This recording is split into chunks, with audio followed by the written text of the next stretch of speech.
What, because we are poor, shall we be vicious? Pray, what means have you to keep me from the galley or the gallows? Webster.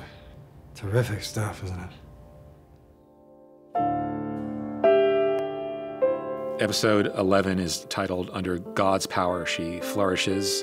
Under God's Power She Flourishes is the English translation of the Latin motto for Princeton University, in which a large portion of this episode is set in an extended flashback in 1916.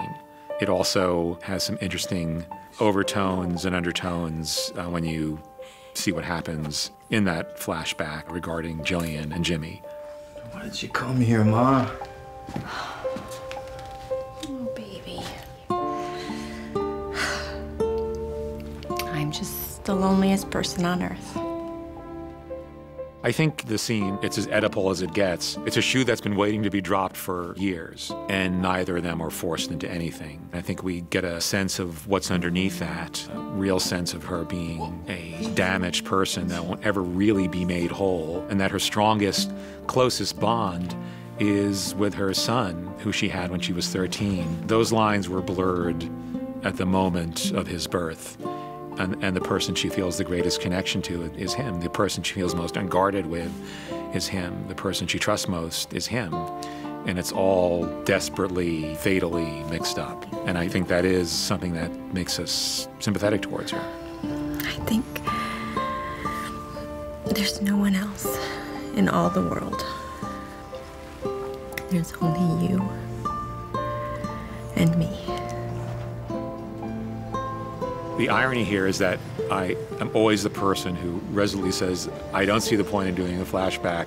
There's nothing you can learn about the characters that we can't learn in the show's present day. And then I became very enamored of this idea of this pressure cooker moment in which we discover something about Jimmy that we didn't know. And I hope that is what happens in this episode. A lot of flashbacks often tell you things that you could have figured out anyway without having to go back in time, but I actually thought this was different. We would upend things we might have filled in for ourselves about Jimmy, about Jillian, about Angela, and it felt like the right time to do it. Something big ends, Angela's life ends, and then because of that, some idea that there might be a way forward ends for Jimmy, and it felt like the right time to go back and unearth how this all started and find out why he did wind up enlisting, what is going on between him and Jillian. There are things that clearly we've hinted at, but it felt like the time to say,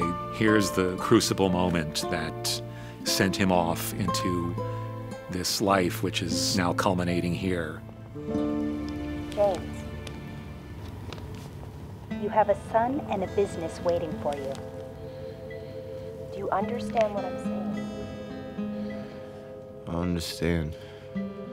I don't know that Jimmy's flashback in this episode literally has to be interpreted as him experiencing it, and we're asking for a little poetic leap of faith with the audience.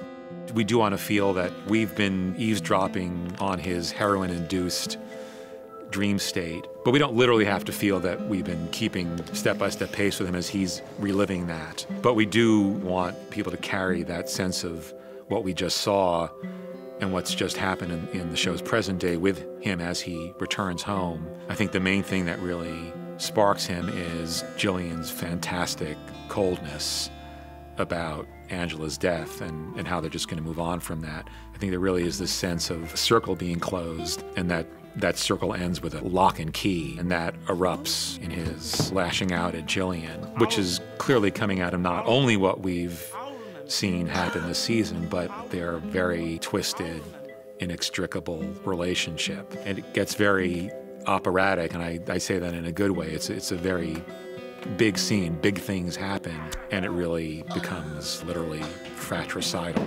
Earlier in the episode, in class, they're reading The White Devil, which is really bloody, compelling Jacobean revenge tragedy, and these are the kind of things that happened in those plays, and we're doing our own version of that.